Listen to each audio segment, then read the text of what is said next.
$7 million for reef fish management, $25 million to combat Asian carp, $2.5 million to count the number of amberjack fish in the Gulf of Mexico.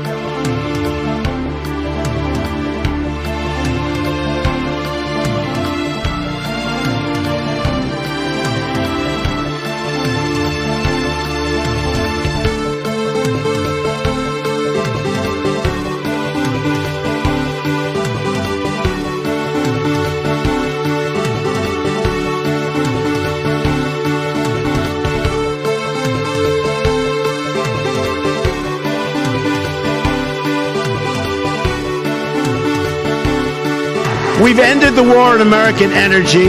We were in war. And we've ended the war on beautiful, clean coal, one of our great natural resources.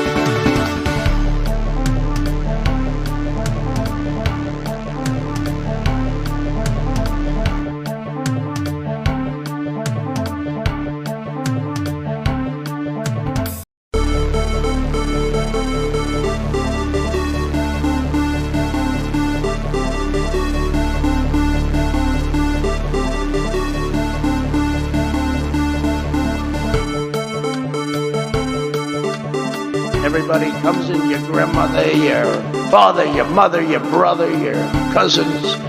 They come in so easily, so crazy, so crazy. Everybody comes in, your grandmother, everybody comes in, your grandmother, everybody comes in, your grandmother, everybody comes in, your grandmother.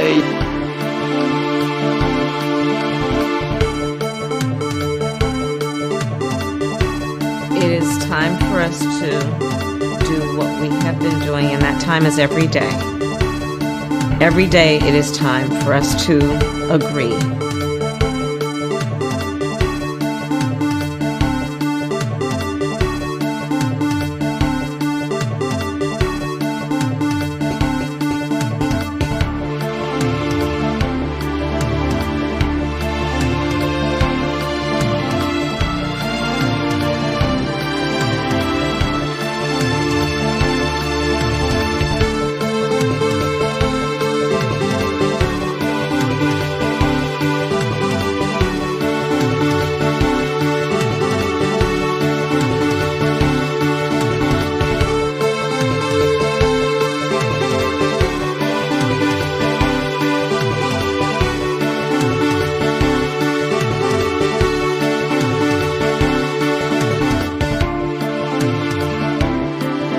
And then they have cans of soup.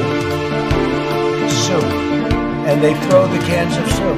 That's better than a brick because you can't throw a brick, it's too heavy. With a can of soup, you can really put some power into that, right? And then when they get caught, they say, no, this is soup from my family. They're so innocent. This is soup from my family. I don't know who created Pokemon Go, but I'm trying to figure out how we get them to have Pokemon go to the polls.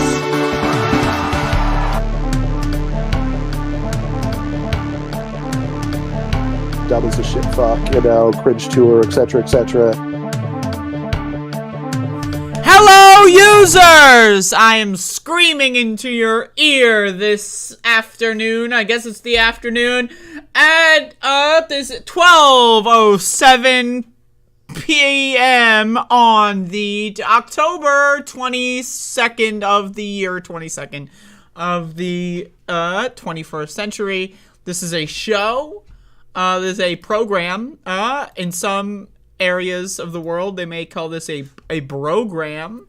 For all the bros out there that want to watch, or so we got a show live today is the show. This is the Above It All program. And Zero PE, Pain Elemental, is in the chat. And let's hope Rielon is here today, because Rielon has been trying to reach you, Zero Pain Elemental. So hopefully Rielon shows up. If anyone knows where Rielon is, some very breaking questions need to be asked. But anyway, we got a show lined up today. This is the Saturday program. Going to be doing a review of Halloween Ends at the end of the show. I have a lot to say. Going to be covering some news. That's right, folks. Some news is going to be covered today on this news show. Tonight,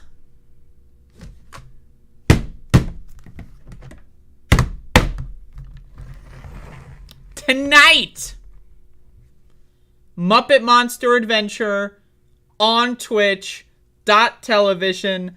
Muppet Monster Adventure, 5 o'clock Eastern time. So 4 hours and 51 minutes from now.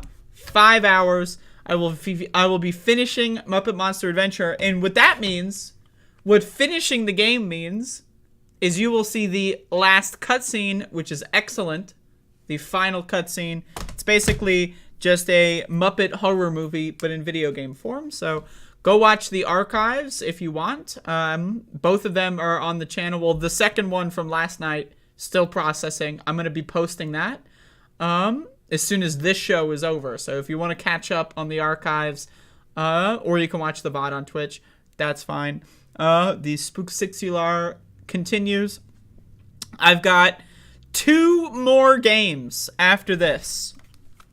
After Muppet Monster Adventure, I've got 2 more games that I'll be playing for the Spooktacular on Twitch.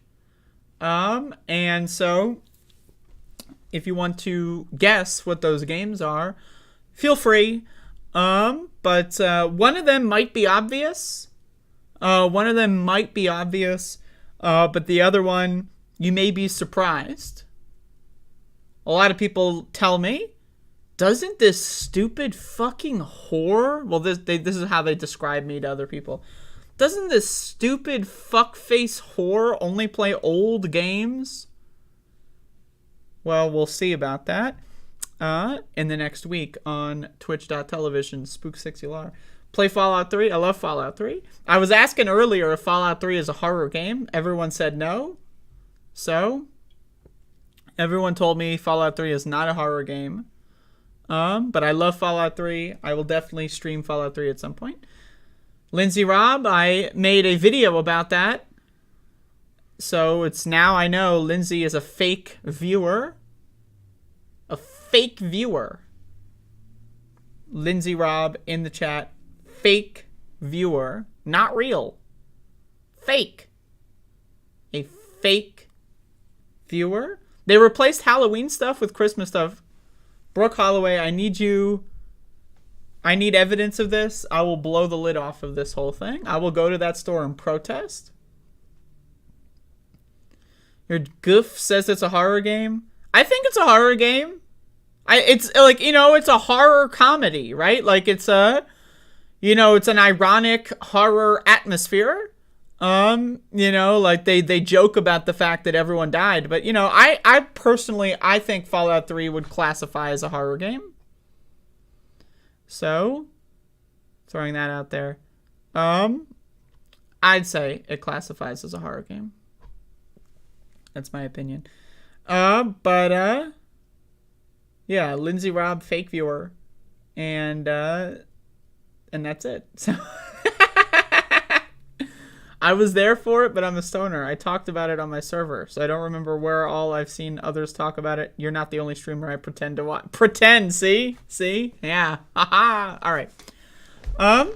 Speaking of pretending, there's lots of people in the world that pretend. They play pretend. And there's one specific person. I'm going to be doing a 2-parter for this segment. There's one specific person out there that is playing pretend at the expense of you if you're in America. Me, I'm in America. Your family, your dog, your grandma. They're all playing pretend, and we're suffering for it. And who am I talking about here?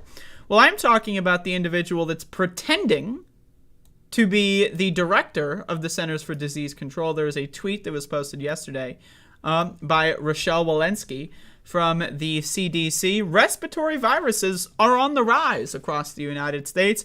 Take preventative actions to stop the spread of viruses like flu, RSV, and COVID-19. Bandage emoji. Get an updated COVID-19 vaccine and get your annual flu vaccine. House emoji. Stay home if you are sick. Soap emoji. Practice good hand hygiene. Does anyone notice that there's something missing here? Does anyone is there am I crazy? Am I losing my mind here? How to prevent. Now again, CDC stands for Centers for Disease Control and Prevention. So how do we prevent getting a respiratory illness? We stay home if we're sick. Wait, what? But if we're staying home when we're sick, doesn't that imply that we didn't prevent it? We already got sick?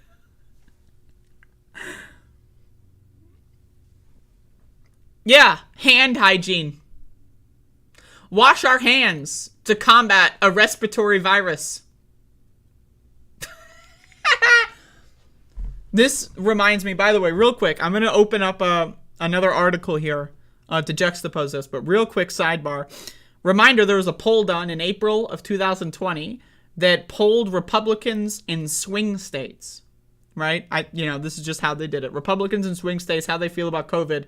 And they found about 40% of Republicans in swing states don't wash their hands. That was like an accidental finding of that poll. So I'm just throwing that out there. That was before we knew COVID was airborne, of course. Now we know, 2.5 years later, we know COVID is airborne. And the government is still pretending it's not. Now imagine Donald Trump. Donald Trump saying, wash your hands to prevent a respiratory airborne virus. Imagine Donald Trump saying that. Now, Exhibit B. Nearly half the students at a Virginia high school are absent with flu-like symptoms, district says.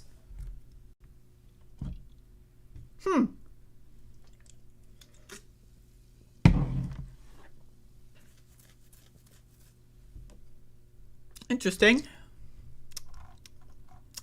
As U.S. health officials are becoming increasingly concerned about the impact of this year's flu season, nearly half the students at a Virginia high school were absent with flu-like and gastrointestinal symptoms this week, according to the school district. Flu-like symptoms, really? Really? There are approximately 1,000 students absent with flu-like gastrointestinal symptoms at Stafford High School. Our health services team is working with the local health department to identify the root cause of the illness. Oh, really? They're working with the health department to figure out the root cause. Wow! It's almost like we're in year 3. We're about to enter year 4, by the way. Just throw that out there. It's almost like we're on the cusp of year 4 of a pandemic that we've all, except for like 5% of the population, have pretended stopped existing 2 years ago. Reminder, according to some statistics, only about 5% of Americans have gotten the booster shot that is actually tailored toward the variants that are most likely spreading around at this moment. The Omicron variants. I say variants because they stopped naming them.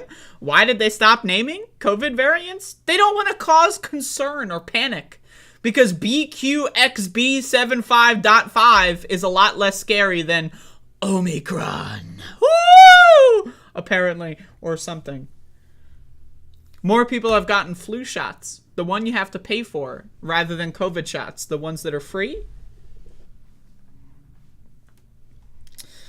Stafford High School, located in Northern Virginia in the city of Fredericksburg, has an approximate enrollment of 2,100 students. School activities scheduled throughout the weekend have been postponed, according to a message on Stafford High School website. Due to the high number of student and staff illnesses reported this week, all Stafford High School high school activities and athletics scheduled through Sunday, October 23 are canceled. We will, blah, blah, blah. You know, they're canceling. I don't need to read the full fucking statement. What the fuck? CNN has reached out to blah, blah, blah. An early increase in seasonal flu activity has been reported in most of the U.S., with the nation's southeast and south central regions reporting the highest levels of the flu as of last week, according to the U.S. Centers for Disease Control and Prevention. Now, again, control and prevention, right? Like, where's the control and where's the prevention? You know, like, is it just Centers for Disease Monitoring? That's what they should change their name to. Centers for Disease Monitoring. You know that scene from Don't Look Up? We're going to sit back and assess. That's what they're doing. They're not controlling or preventing fucking shit. What?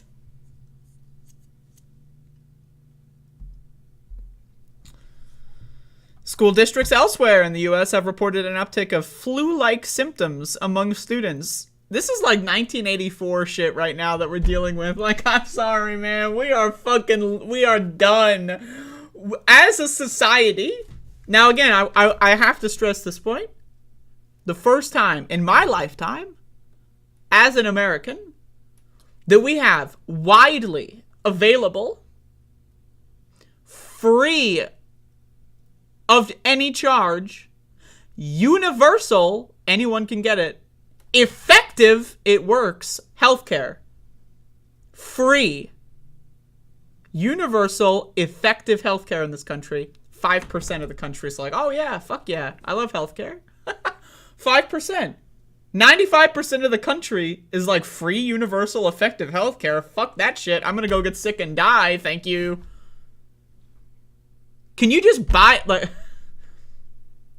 like, I would rather, I can't say any of that. Anyway, just get it over with. Just peel the bandage off and let's get rid of the stupid people. I'll just put it that way. But again, real quick, so we don't forget, the director of the CDC, now again, washing your hands, that's great. I'm not anti-hand washing. But like, I love how they use the emojis here. Like, we're hip. Look how hip we are. We're like the cool kids. We're using emojis. Woo! The director of the Centers for Disease Control and Prevention, get a vaccine, stay home if you're already sick, and wash your hands. Don't wear a mask or anything. It's not like we don't want to trigger anyone. Think about this. Think about this. It's not just Republicans. I need you to know this. It is not just Republicans. I know we all want to just have that knee-jerk reaction and say, well, the Republicans are the problem. It's not just Republicans. They're the problem. They're fucking stupid. Republicans are just, like, again, they're so dumb that they have like a negative IQ. Like, they're inside their brain, there's like an IQ black hole that's just sucking everything in, right? Those are some motherfuckers, right? But it's Democrats. Joe Biden said the pandemic was over. What? He said that like 8 times, by the way. But like,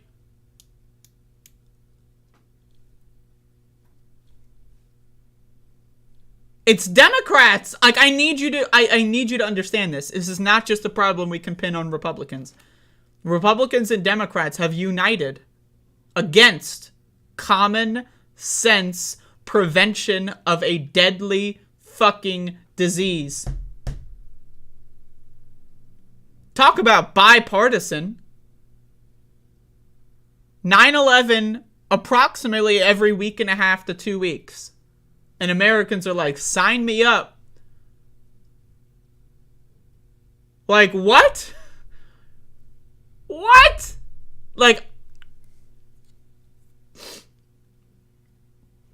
Like, again, Republicans in their obsession with Donald Trump and listening to everything Donald Trump says is a problem. So when Donald Trump lies about the pandemic, and his whole party listens to him, that's a problem. But has anyone been paying attention to what's been going on with Biden and Democrats? I'm not talking about elected Democrats. I'm talking about voters. I'm talking about the voters. I know a lot of people get fucking triggered. They freak the fuck out when they see people online talk about voters and how voters are a problem. But I'm talking about Democratic voters are, in a lot of ways, just as fucking stupid as Republican voters. Let's be honest. And when it comes to public health, Democrats, let's be real. Let's say it how it is. Democrats are even fucking dumber than Republicans. Now, hear me out. Republicans, like, let's be honest. It's like expecting, like, a turtle to juggle, like, 4 bowling pins. It's not going to happen, okay? Right? Like, they're just not capable of that. We shouldn't expect Republicans to be capable of juggling 4 bowling pins. It's just not a thing. Democrats claim to be capable of juggling. It's like, imagine if you someone's like, someone for 30 years. Oh, man, I can juggle 4. 5 is a little too much. 3 is easy mode, but 4 bowling pins, I got this. I can do this. They hype it up 30 years, right? Back in my day, I used to be a professional juggler. I'd juggle 4 bowling pins. It would be awesome. And then you finally ask them to do it, and they try, and they fail epically. Like, they can't even, like they throw it lands on their head, and then they fall down and cry or something, right? I know this analogy is a little comical. But again, who is dumber in this institution, or rather in this situation? The person who you don't expect anything from anyway, or the person who claims to be so intelligent, claims to be someone on the side of... You ever see those yard signs? In this house, we believe that science is real. You ever see this shit? It's all over the fucking place. Do they wear masks? Probably not, because they're Democrats, and Democrats are fucking stupid, dude. Like, I need you to understand. Democrats, Republicans are they're too far gone, right? Again, it's like the black hole, right? They're sucking everyone in with them. Democrats, again, fucking dumbasses, dumb fuck motherfucks, let me tell you. The director of the CDC is just pretending like masks don't exist. If everyone wore a mask, an N95 rated mask, anytime they entered the store, everyone, we're talking about everyone, COVID would pretty much be gone in a couple months. So just think about that.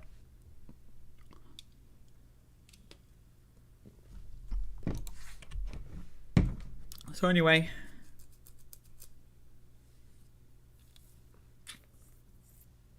I'll look at the Bojo photos later. I hope Bojo becomes the prime minister again. It'll be like Grover Cleveland here in the U.S. That'd be cool.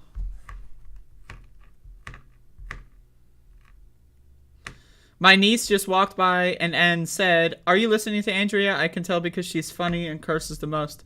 Hello, Courtney's niece. That is true. I am funny and I do curse the most. So thank you for that very accurate statement. Free Grubhub for a year. Whoa.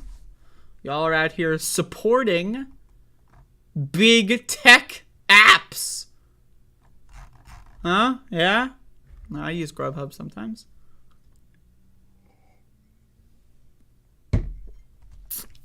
Yeah, that's right. Hashtag part of the problem. Yeah, fuck yeah. Get your niece on here. Check this out. Yeah, not only do I curse the most, I'm also the most funny. But as Brooke Holloway in the chat says, I'm the most cool. Yeah, that's right, y'all. I'm cool as hell, and I'm here to broadcast. This is a show on YouTube, folks. This is a YouTube show. We are showing other people the show today on the YouTube program. This is the Above It All show. Man, these things hurt my ears. Anyway, there you go.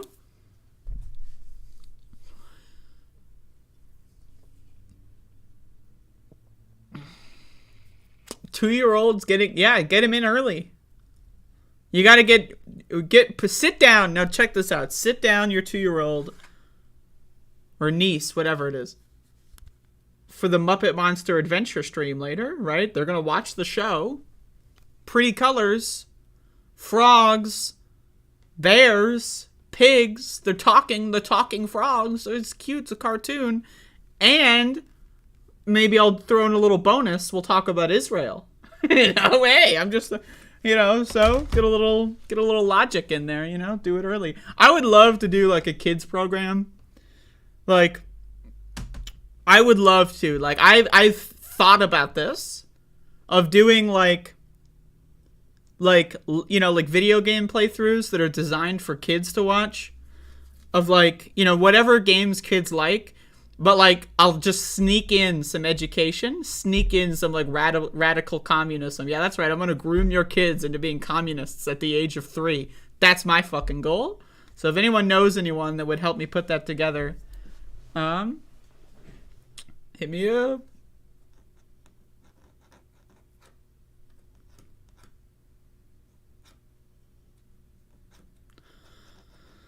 Oh.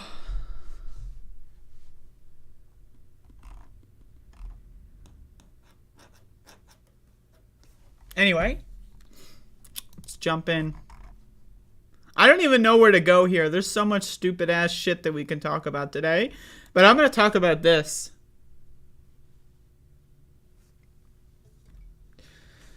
Alright, y'all. On my show, I talk about just how fucking dumb Republicans are. I need you to understand this, okay? I'm looking at the fucking camera here. Republicans, dumb as hell. I know there's going to be a certain someone that clicked on this video. Maybe the algorithm recommended this video. Oh, some right-winger is going to watch this, and they're going to get triggered. They're already posting, oh my God, tranny fuckface asshole. Right, so anyway, but Republicans, fucking stupid. But I really, like, every once in a while, right, you really just... You come face to face, right? I'm talking about, like, Only the really, I hate to say this, but those with the lowest IQ. It's just like every once in a while, right? They up the ante, right? They throw something at you, and you're like, what?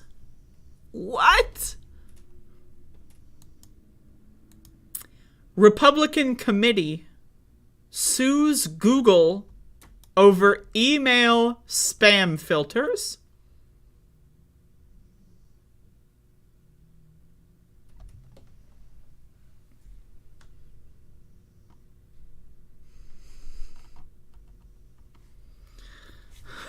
I know. Every time you think you figured it out, you think, oh, Republicans, man, we already understand how. Nope. They always keep you guessing. The Republican National Committee has filed a lawsuit against tech giant Google, alleging the company has been suppressing its email solicitations ahead of November's midterm elections, an allegation Google denies.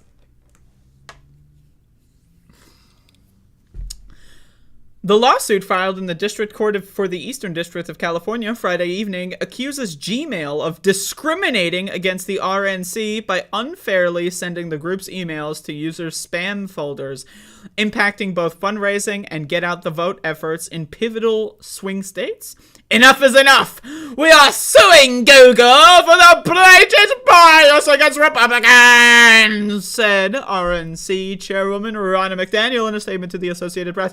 For 10 months in a row, Google has sent crucial end-of-month Republican go-to-V and fundraising emails to spam with zero explanation. We are committed to putting an end to this clear pattern of bias.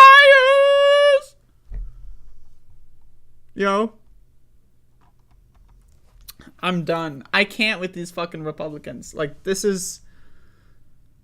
Google, in a statement, denied the charges. As we have repeatedly said, we simply don't filter emails based on political affiliation. Gmail spam filters reflect users' actions, said spokesperson Jose Castañeda, adding that the company provides training and guidelines to campaigns and works to maximize email deliverability while minimizing unwanted spam.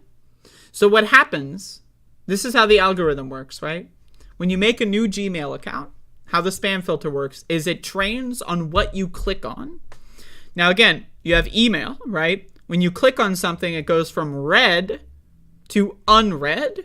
So the algorithm, what it does is it will weigh out your unread emails, look for patterns in the unread emails, and then if it finds a consistent pattern, it will just automatically throw it in the spam box.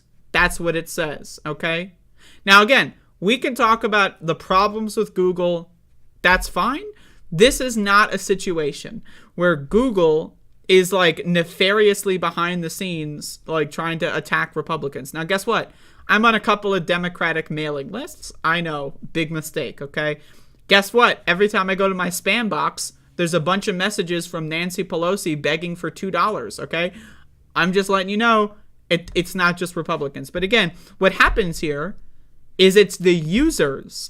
The people that are on the Republican mail lists don't click their shit because they don't fucking care. They don't care. Okay? Now again, it's either that or they don't check their emails or maybe, or you know, whatever. They just don't give a fuck. Let's be honest. Let's be real about what it is. They just don't give a fuck. Right? So again, I think it's hilarious. Basically, this is anyone that has any cursory understanding of how tech works is going to know this, right? So the Republican Party is basically just saying no one in our user base likes our emails and they don't click on them, and basically no one cares about us. Like, that's essentially what they're saying. I mean, like, the lawsuit focuses on Google's Gmail, the world's largest email service with about 1.5 billion users, screens solicitations and other material that help prevent users from being inundated by junk mail. About 70-something% of all email traffic is spam, about 70%. That's what I read somewhere. To try to filter material that account holders may not want in their inboxes, Google and other major email providers create programs that flag communication likely to be perceived as unwelcome and move them to the spam folders, and are rarely, if ever, pursued by recipients. The suit says Google has relegated millions of RNC emails en masse to potential donors and supporters' spam folders during pivotal points in election fundraising and community building. Fucking community building. Anyway, so this is funny as shit. This is funny as shit. I just need you to understand how fucking funny this is. This is funny as fuck, man. Like, it's so funny. It's so funny I might even laugh. That's how funny it is. Wow.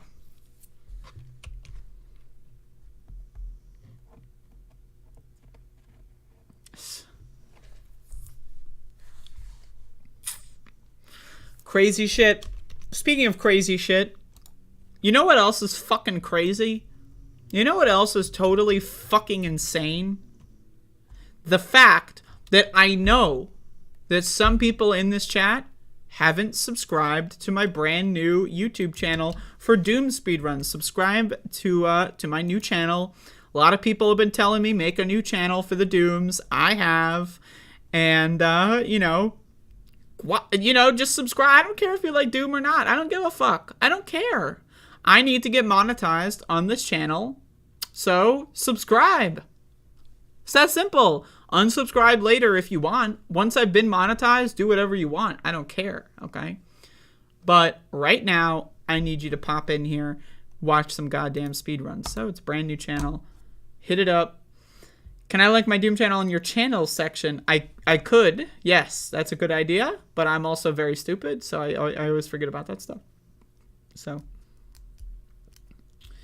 there you go. Hit it up. Reminder also, one of the best Doom speedrunners in the world. That's me. I'm like top 10 at the very least, you know.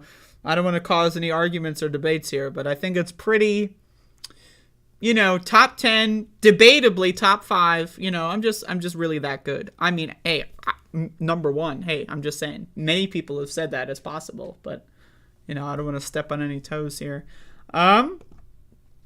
Speaking of stepping on toes,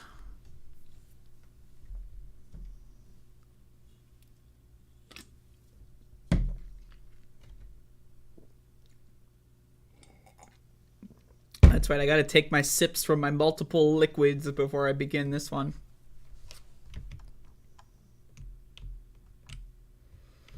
So this is some, I don't even know what to think about this, honestly. I'm gonna be honest with you. jumping into this, I have no idea what to say. So let's read. Mother charged with son's murder after he ate THC gummies. Spotsylvania County Sheriff's Office said a grand jury indicted a mother on murder and child neglect charges after a 4-year-old son died after eating THC gummies. 4 years old. I'm guessing their heart stopped or some shit. Deputy said 30-year-old Dorothy Annette Clement's son had an medical emergency at their home in the who cares about their address? The boy died at the hospital 2 days later. 2 days later? Now that's the thing that's crazy. Is like, they consumed a lot of weed and died 2 days later. Like how, I'm going to be honest, right? I'm skeptical. I don't, 4 years old, like, I don't know how weed would affect a 4-year-old. I personally have no problem believing a 4-year-old can eat a lot of weed and die. That to me makes a lot of sense, okay?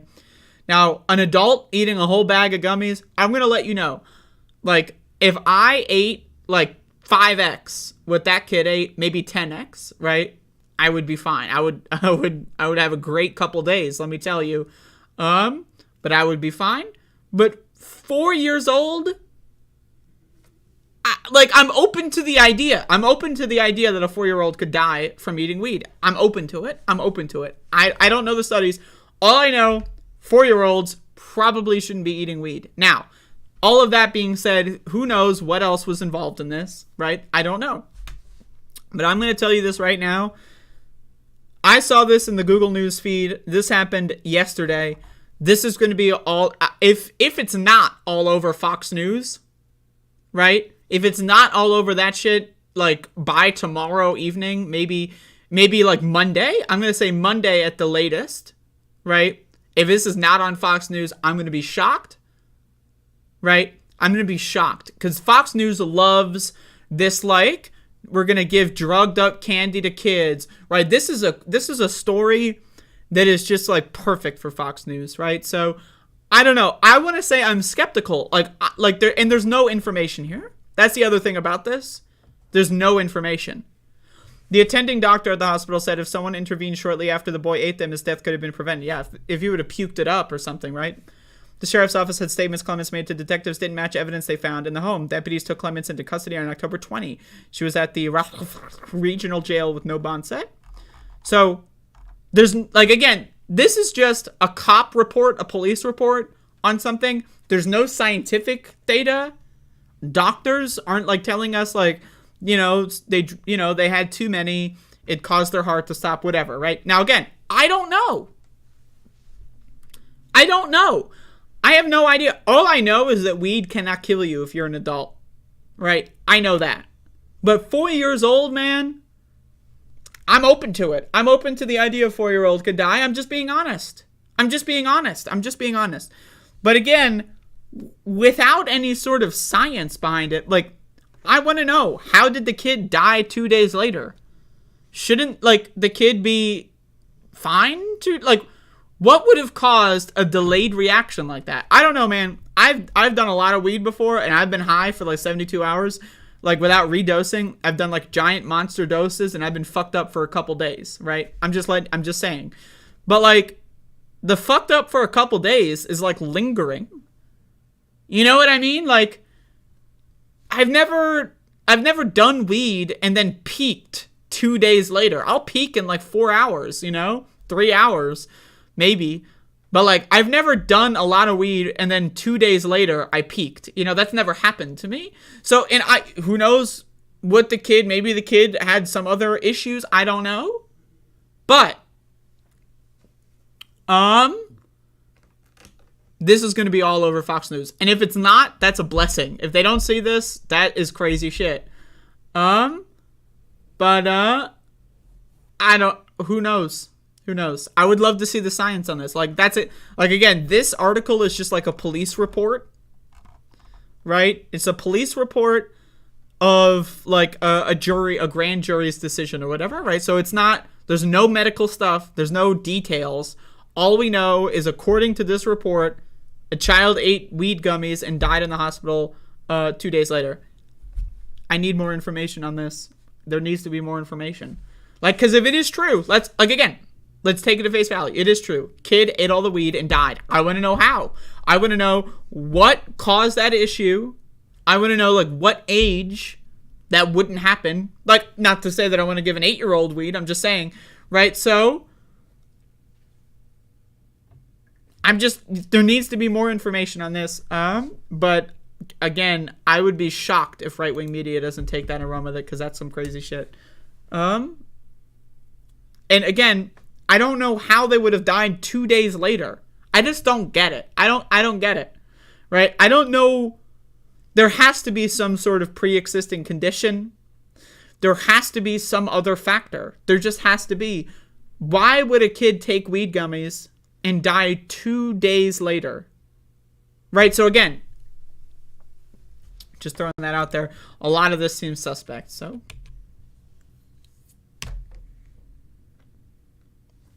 that's all I can tell you. But I'm just giving you that story in advance, because I'm sure, I would be shocked, again, I'm sure that that's going to be all over Fox News any day now.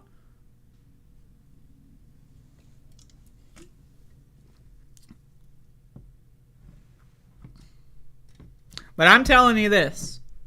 I have done massive doses of weed. I'm talking about, like, like those, like, bags of gummies that are, like, 100 milligrams or whatever for the whole bag. I've had, like, 2 of those, 3 of those. I've gone way overboard many times. Now, again, I have been fucked up for days. I have done monster doses and have been, like, had effects. I'm not sober, right, 2 days later. But I don't know what would happen to where I would peak 2 days. How is that possible? Like, how would the effects be at their height 2 days after ingestion? It makes no sense. That's just not how biology functions. You know what I mean? Right? I'm not gonna lie to y'all. During last night's Twitch stream, when I was playing Muppet Monster Adventure, motherfuckers in the chat, I think it was, I don't know, it was like Bodan or some shit, was like, wow, you really sound tired. Yeah, that's right. I'm tired. But anyway, so either way, I'm still high this morning. Well, I guess it's not this morning, it's this afternoon. But either way, yeah, there you go.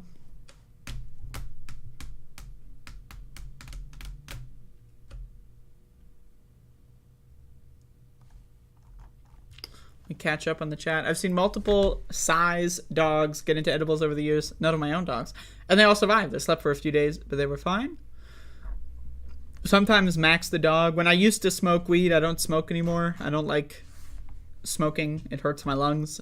But when I used to smoke weed, when I first got Max the dog, Max, like, he likes the smell of weed. Like, he would like come up and try to, like, he just, like, comes up to my face, he's like, what's that smell? So, I don't know. But, maybe he got a little bit of that contact high, Frickin' Max the dog. Where is...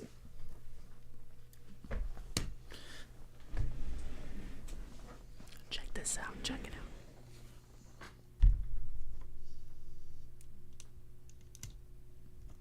Max! Max, you're on TV. You're famous. Max, you're famous. You want to show that toy to the TV? You want to show him? Look, he's showing. Oh, good boy.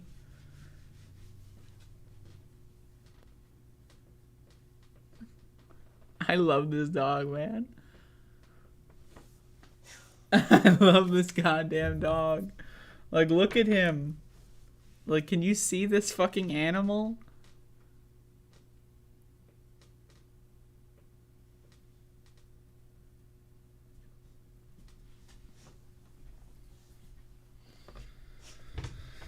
And now he's trying to tear my whole PC down by stepping on wires.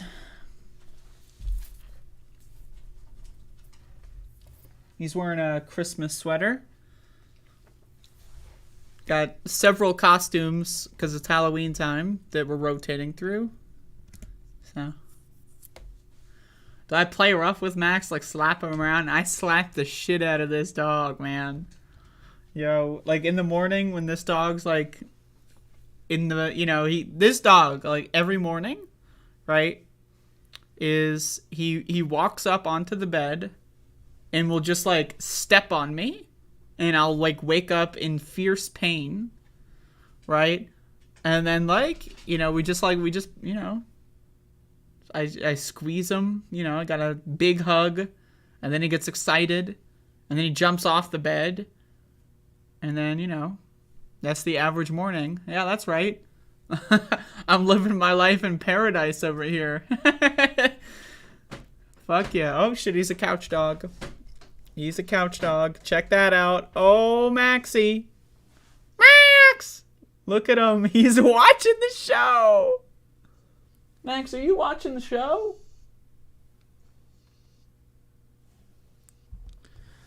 God damn it.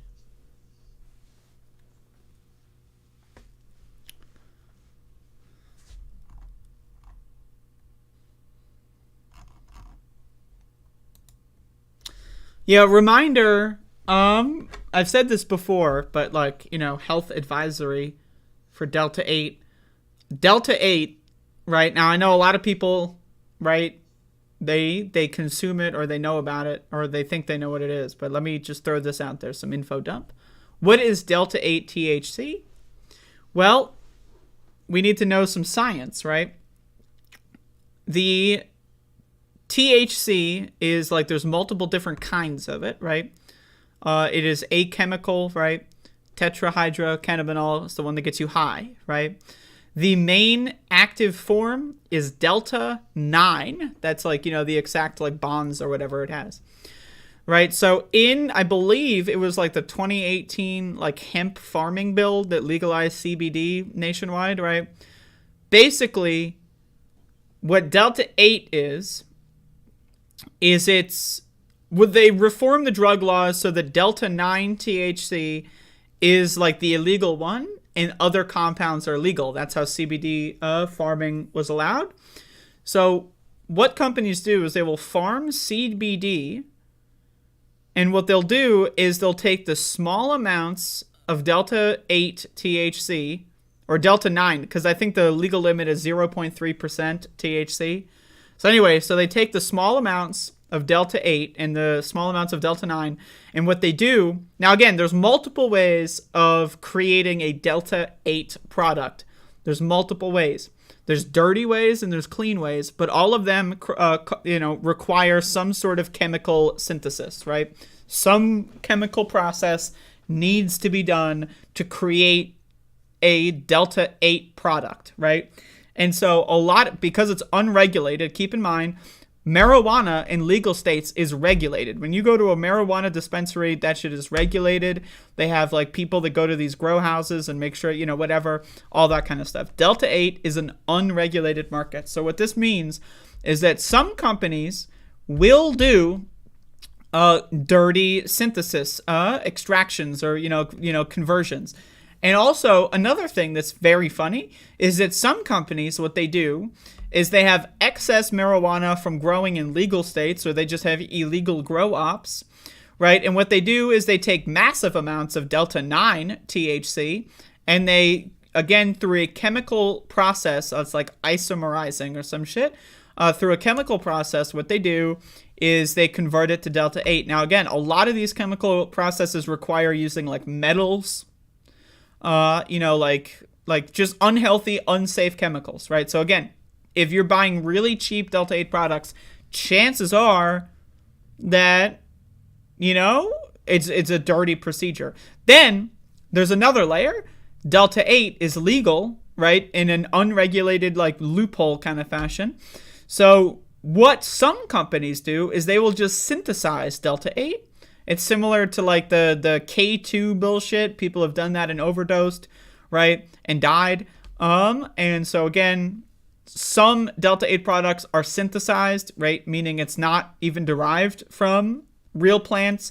But even the ones that are derived from real plants, a lot of them use dirty isomerizing techniques. So that kind of stuff. I'm just saying, is all Delta 8 bad for you? No. But I would really look into the companies, because I was getting into it when I was living in North Carolina. Weed is illegal in North Carolina, but Delta 8 was so widely available. A lot of people were getting into it. I looked into it. I tried it a couple times. After looking into it a little bit and other people looking into it a little bit, I determined I'd rather buy weed illegally than buy Delta 8 weed legally. That's my opinion. So just throwing that out there. For those Delta 8 consumers. Now, again, am I saying all Delta 8 is bad? No, not at all. I'm just saying most of it is probably bad, and be very careful with it. That's all. So there you go. Anyway, we're going to be jumping into a Halloween Ends review. So that's it for the news today. Just doing a little light show today. Going to be streaming once again on twitch.tv at 5 o'clock tonight. So in about 4 hours from now, you can watch the VOD from last night's stream on my YouTube channel. I'll be posting it after the show is done. I'll get it posted. So if you want to catch up. But now I'm going to be jumping into Halloween Ends. Got a lot to say, y'all. Tinctures, I'm telling y'all. Tinctures is the way to go. Some motherfuckers are like, oh, I got a gene. My gene makes it so they don't work. Fuck you. Fuck your genes. Go fuck yourself. Stupid ass genes, okay?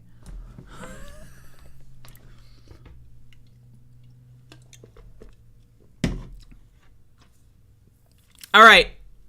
Hello, Nat A. I know you have many things to say according to many of the chat users. You watched it 10 times already. Holy shit. Okay. Well, anyway, feel free to say what you want in the chat, and I will review your messages when I'm done. Jumping in, Halloween Ends, folks. It's over. Halloween ends. They ended Halloween. What the hell? So, obviously, once again, this is the last movie of the Halloween franchise as of now. As of the Spooktacular in 2022, this is the final movie. It just came out, I think, a week ago, maybe less than a week. Just came out. So, and now again, if you've been watching, I reviewed every Halloween film from Halloween 1978 all the way up until this one. And so if you want to watch all of the Halloween reviews, I just watched each one per day. I think I doubled up a couple times. But I watched one per day or so, and go check those out if you haven't. And so again, I have never seen the new movies. The last movie I saw before this year's marathon was Halloween by Rob Zombie. And so Halloween 2 by Rob Zombie and these 3 new movies, I've never seen them before. I decided to marathon them all for the first time. Now again, real quick to recap. Halloween 2018, a sequel to Halloween 1978 that it undoes Halloween 2 1981, but it's not called Halloween 2 2018. It's called Halloween 2018. So Halloween's the sequel to Halloween. What the fuck? Anyway, I thought that movie very, very good. It was very, very good. I loved it. I loved it. And so Halloween Kills was the sequel to Halloween 2018. I'm going to tell you this right now. I liked Halloween Kills more than Halloween Ends. I think Halloween Kills may be, and I'm not even joking when I say this, it may be one of my favorite, if not my favorite slasher movies of all time. I loved Halloween Kills. I thought Halloween Kills was fucking amazing. That's my opinion on Halloween Kills. Go watch my review from yesterday if you want to know more. I fucking loved Halloween Kills. Now, Halloween Ends, it is not a direct sequel to Halloween Kills, unlike Halloween Kills, which is a direct sequel to Halloween 2018, which is also not a direct sequel to Halloween 1978. Halloween Ends takes place 4 years after Halloween Kills. which was in 2018. And so 4 years, 2022. And so Jamie Lee Curtis's character, right, her daughter died, her granddaughter, both of her parents died, right? So, they're living together, and they moved into Haddonfield because they burned the house down in Halloween 2018. They burned the house down, so she had to go somewhere. Where is she coming up with all this money, by the way, to build a house with like a bunch of traps and then to burn it down and buy a new house? Where is she coming up with that money? Who knows? No idea. She doesn't even work. Okay, so whatever. Anyway, so she buys a house in Haddonfield and starts being a member of the community. She's trying to move on. Now, again, at the end of Halloween Kills, Michael Myers gets back up in that epic fucking scene and just, oh my God, that last scene in Halloween Kills, fuck, it was so good. Holy shit.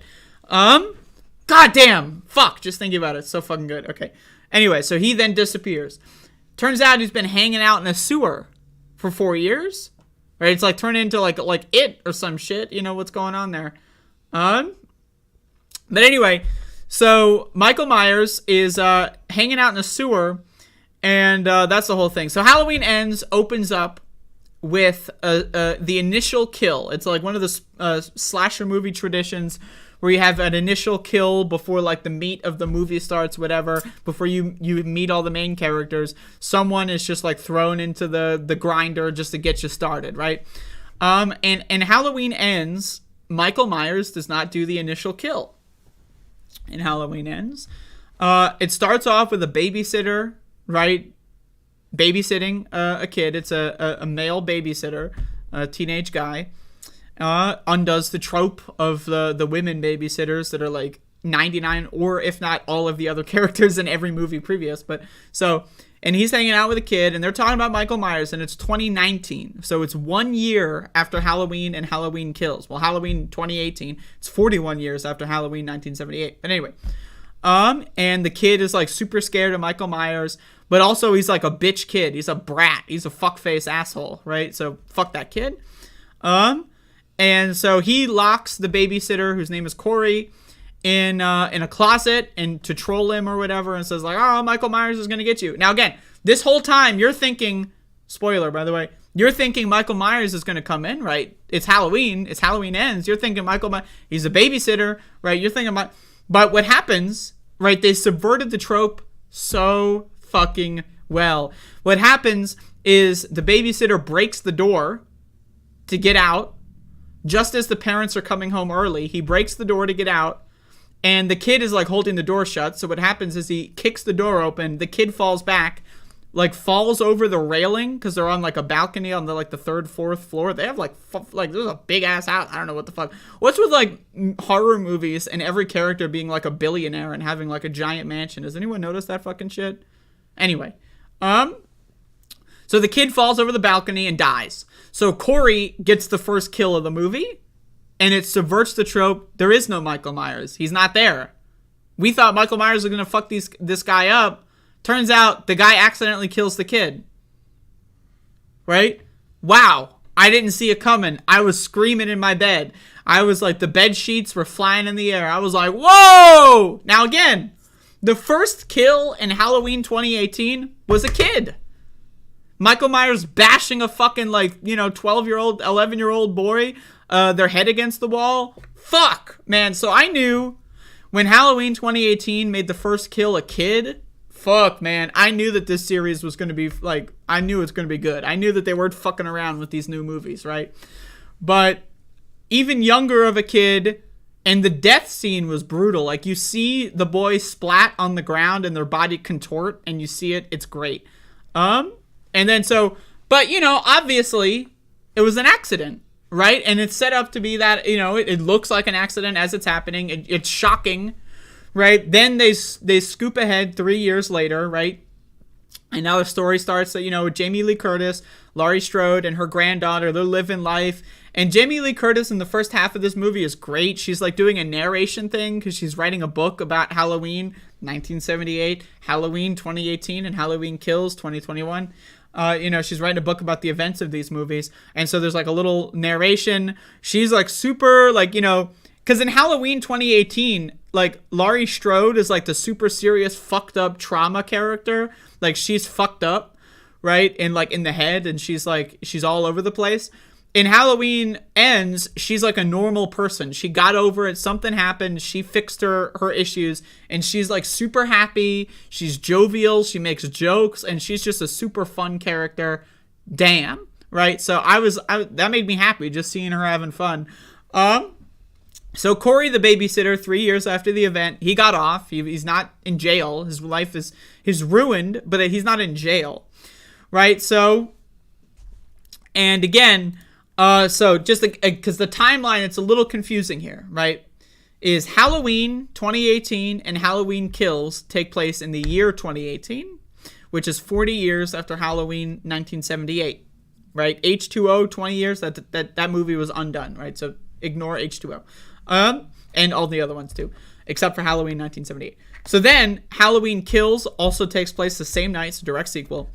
Then 1 year. So Halloween 2019, in the movie universe, Corey is the babysitter and accidentally kills the kid. Then 3 years after that, right? You know it's 3 years after that because in one of the narrations, Laurie Strode is like, 4 years ago, I said goodbye to my monster or whatever, right? So, that places the movie in the year of release. Halloween Ends comes out 2022. The movie takes place in 2022. So anyway, just throwing that out there, clearing that up. It's a little confusing. But anyway. So Laurie Strode sees Corey getting picked on at like a gas station, picked on by like high school kids. Like Corey is probably like, I don't know, like 22, 21, maybe 20 at this time now. But he's getting picked on by high school kids. And basically the town right now, we saw in Halloween Kills, right? The town rioted. Haddonfield, the residents like basically bullied and killed an innocent person for no reason. A lot of people got fucked up. The whole town is fucked up, right? Everyone in the town is fucked up, and they're all handling their grief and trauma in different ways, right? And so Corey becomes a pariah. Everyone hates him. And they want to find a new monster because Michael Myers disappears. He survives. His body is not found. He survives, but they're trying to move on anyway. So some high school kids are bullying Corey. Jamie Lee Curtis shows up and like backs him up or whatever. And they turn into friends. Like Corey's a pariah, Laurie Strode's a pariah because people blame her for Michael Myers existing. Now again, this undoes Halloween 2, 1981. So Laurie Strode is not related to Michael Myers. They're just random people, right? So the idea that you would blame Laurie Strode for Michael Myers existing is just strange. It doesn't make any sense. But again, the townspeople are just they're grief-stricken and they say crazy shit because they're traumatized and they're angry, right? So that's the excuse. The shit that they say is stupid. It makes no sense. The ways that they treat Laurie Strode make no sense. Like, what? It's stupid. It's stupid garbage. Anyway, but it's the characters are stupid garbage, not the movie. Like in the sense of in the movie universe, I understand why the characters say stupid shit. Anyway, so I'm not criticizing the movie on that front. So then Corey, Laurie, and what the fuck is the granddaughter? Like Allison or something. The granddaughter. Those are the three main characters, right? Corey gets bullied by, I'm fast forwarding. Allison gets horny for Corey. I don't know why. It's explained that Allison, kind of sees like a similarity because feels like a pariah and Corey's a pariah too. And she gets super horny. She's horny as fuck, like for no reason. She's like following this guy, man, she's horny as hell. So anyway, eventually she asks Corey out. They go out. Corey does not have a good time because he gets accosted at a bar. So he tries to walk home. The high school kids show up and they throw him off a bridge. It's like some crazy shit. And he's like next to a sewer. And he goes into the sewer, or someone drags him into the sewer. I think it's like a homeless guy drags him into the sewer. And in the sewer, he meets Michael Myers, who's been hanging out there since the events of Halloween Kills. So this is when the movie opens up. So you're thinking, now again, we're like 30 or 40 minutes in, right? It's 30 or 40 minutes in, and that's the first time Michael Myers shows up. So already this movie is like, it's building. Because like, again, Halloween Kills, you jump right in. Like that scene when Michael Myers kills the firefighters is like in the first 10 to 15 minutes or something. Halloween Kills jumps right in. this is a fucked up movie. A lot of people are gonna die. That's Halloween Kills. When Michael Myers is fucking those firefighters up, oh, what a scene. Anyway, Halloween ends. You don't see Mikey until a good chunk into the movie. And he's in a sewer, and he tries to kill Corey, but fails. Corey gets away. And, but he's like, oh shit, that's Michael Myers. Right? Like, damn. And he got away. So he's like, you know, there's multiple interpretations, right? Because Michael Myers grabs him by the neck, right? And is like, is Corey surviving the encounter with Michael Myers what gives him this new confidence? Or did like Michael Myers, like, because again, this trilogy or quadrilogy, because it includes the original movie, is trying really hard to be realistic. There's no supernatural stuff, but it kind of, like, at the end of Halloween Kills, like, the narration kind of makes you, like, think it might be supernatural, but it's unclear, right? Like, it's purposefully ambiguous. Is Michael Myers just, like, a really fucking decked out motherfucker? Or is it supernatural? We don't know yet. So, like, you could interpret this as, like, Michael Myers, like, taking control of Corey, or, like, passing the curse onto Corey, like in Halloween 4 or Halloween 5, right? They could have been doing that kind of thing, but it's ambiguous. And that's why I like this movie so much, is that there's a lot of buildup, and it's unclear, really, as to why. Is Corey, like, is him being a pariah and surviving Michael Myers? Is he trying to change his life now because he had, like, a near-death experience? Or did Mike pass on a curse to him, right? Like, we don't know. It's unclear. So then Corey is like, you know, he like broke up, or like didn't, you know, he did not want to engage with Allison, and that's what caused that chain of events. He kills a homeless person who accosts him, and then he's like, yeah, by the way, so he escapes Michael Myers, a homeless person like jumps him, and then he like stabs them to death. So crazy shit. So then he apologized to Allison, and then him and Allison start fucking. Like, we're talking about, like, they won't, you know, they are not separable.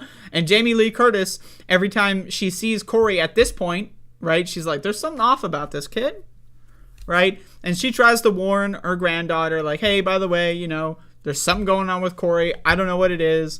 I don't want you to go away. Corey's like, you know, trying to make Allison run away with him. It's really weird, right? And then all while this is happening, Corey becomes the new Michael Myers. And you're thinking, oh, okay, Halloween ends. Michael Myers is still alive, right? This is like, you know, it's like Creed or something, you know? Rocky is still alive, but he's alive in a way that he can pass the torch to a new character or something like that, right? It's kind of like that. That's what I'm thinking, right? So Michael Myers is hanging out in the sewer. Corey goes back and brings like a guy there basically as a sacrifice. They both jump him.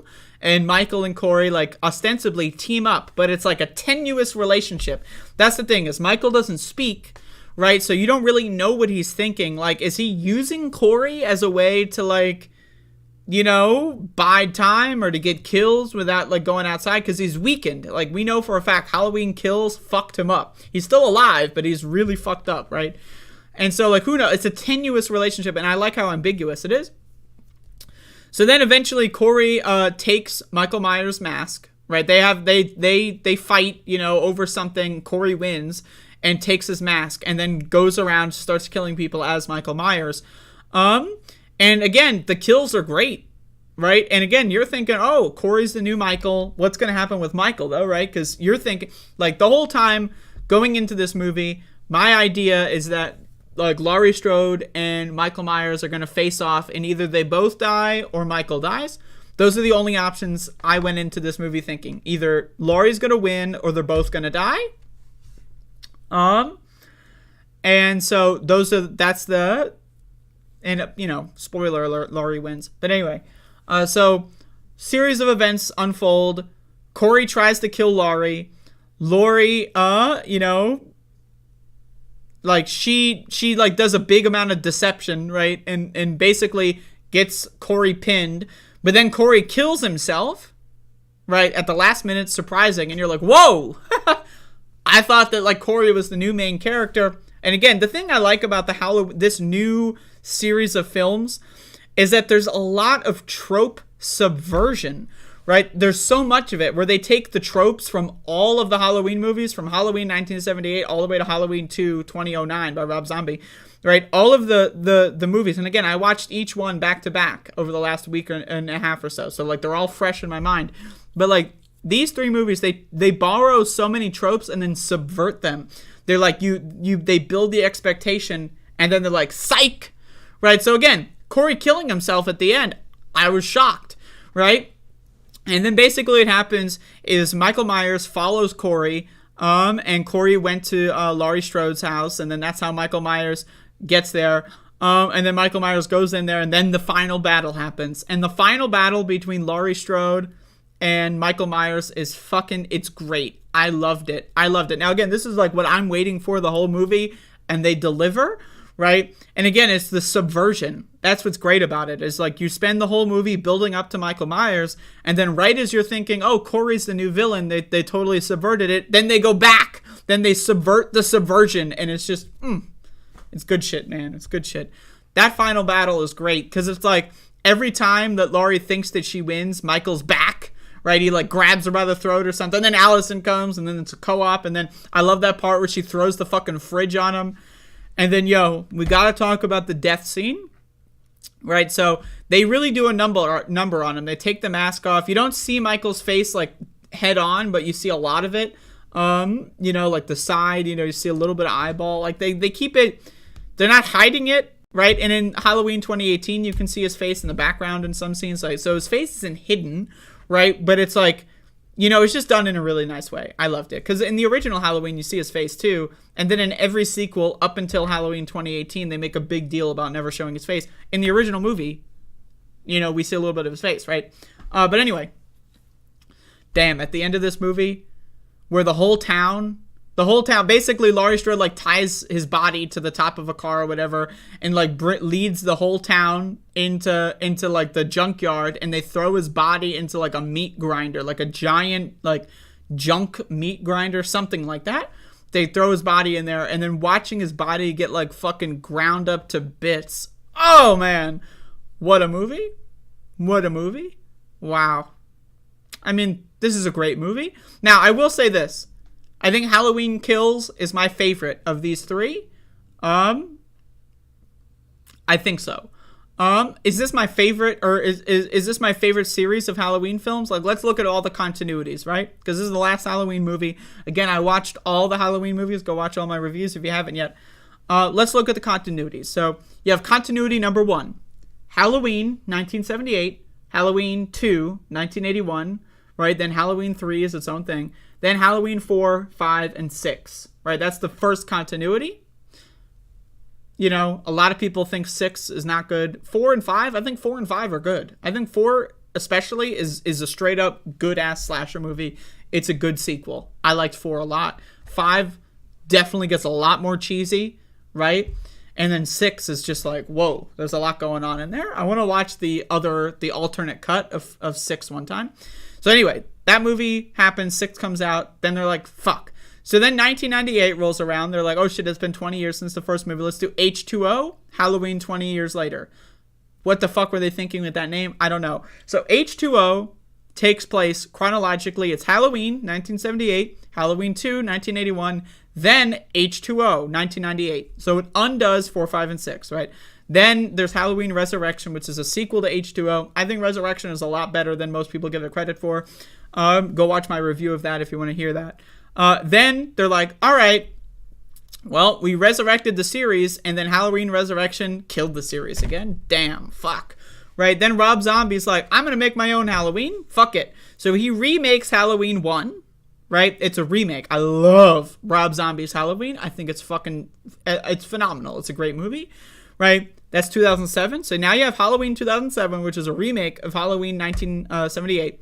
But then you have Rob Zombie's like, fuck it, let's make Halloween 2. And I love how Halloween 2 starts off like a remake of Halloween 2, 1981, but then it turns into a completely different film. So Halloween 2 is not a remake of Halloween 2, but it's a sequel to the remake of Halloween. So that's a very important distinction.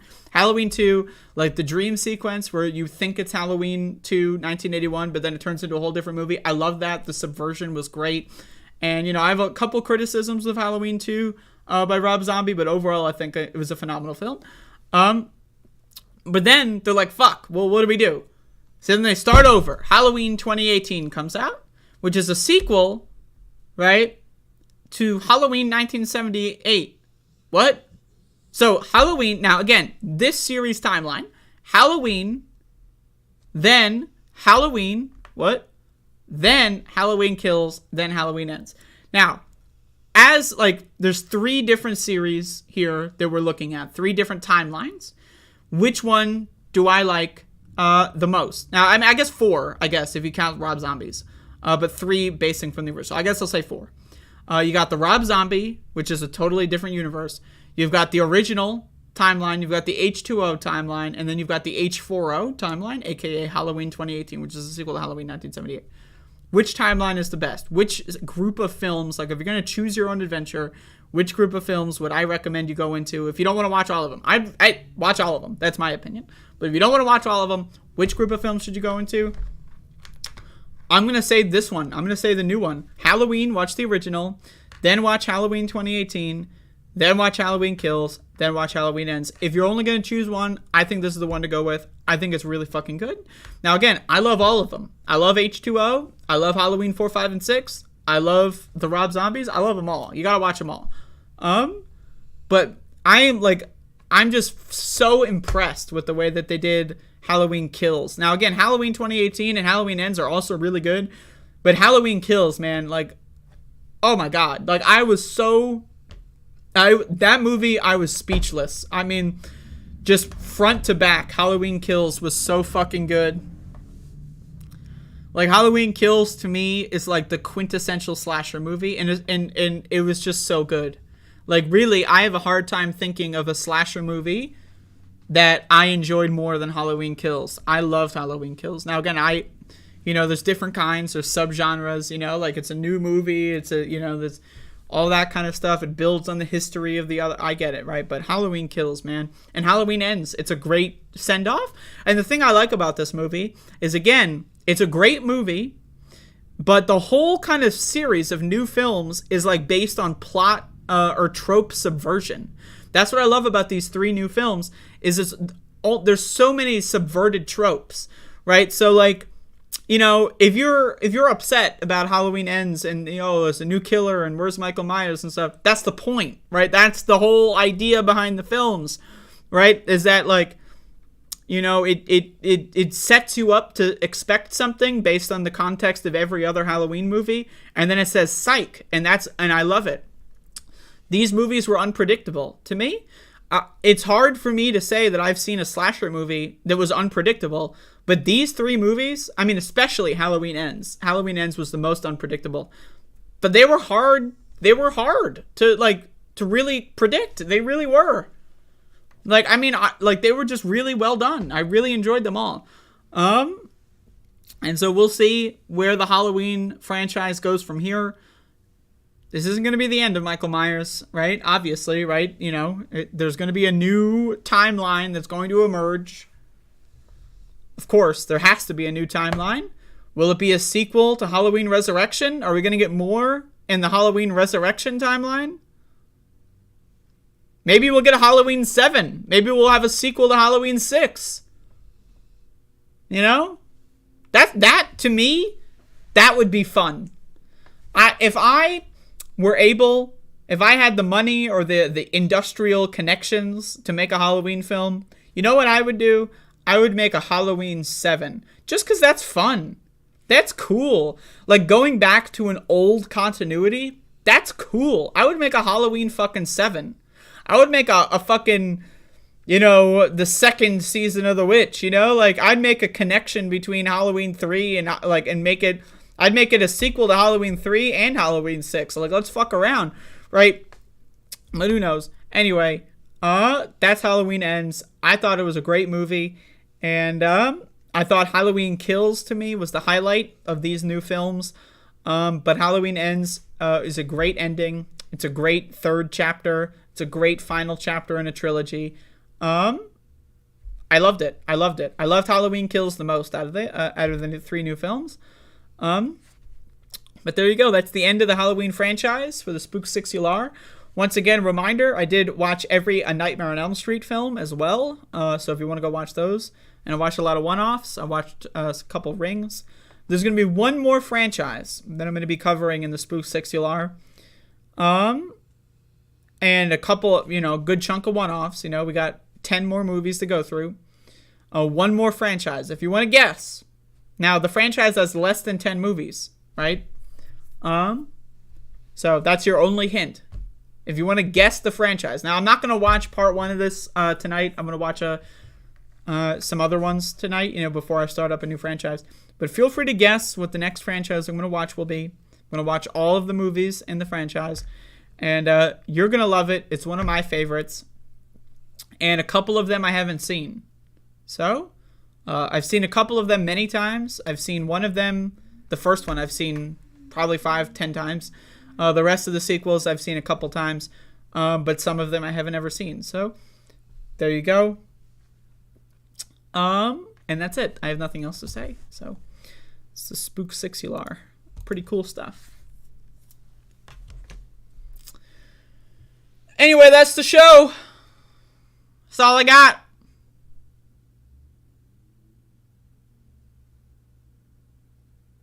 Look at this couch dog. Hey, Max. Max!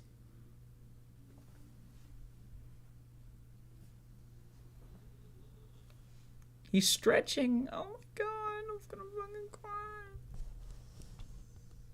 Anyway, he's a dog.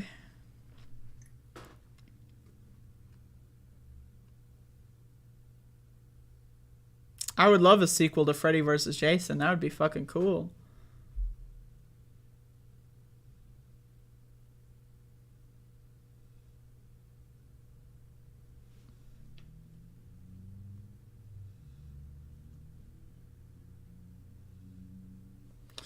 Yeah, I got nothing else. The teleprompter is turned off, folks. Once again, Twitch stream at 5 o'clock Eastern Time. So you're not going to want to miss the Muppet Mayhem, let me tell you. Muppet Monster Adventure.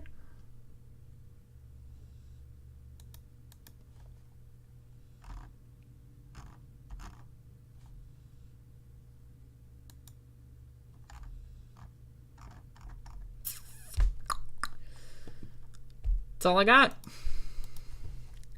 Bye-bye!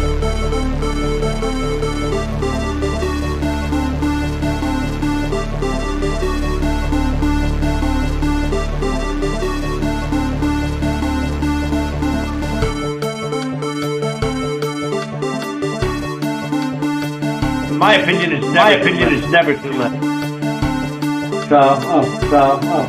Little double sound neck.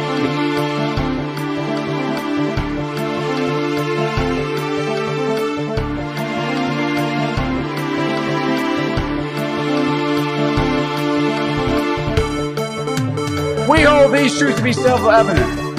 All men and women created by go. You know the thing.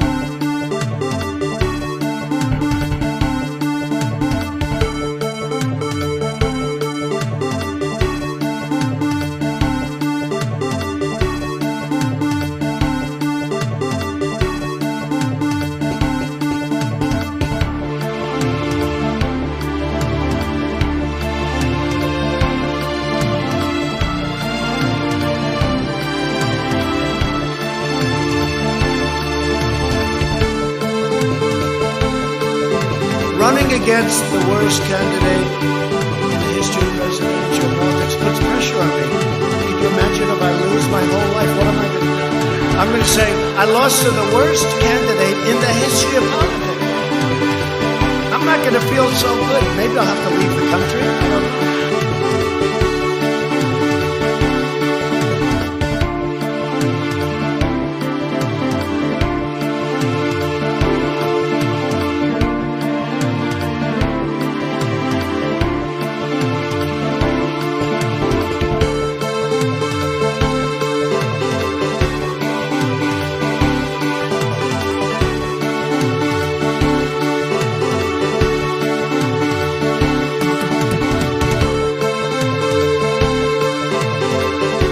Williams.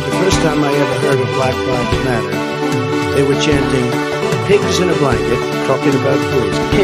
Pigs talking about our police. Pigs in a blanket, fry them like bacon.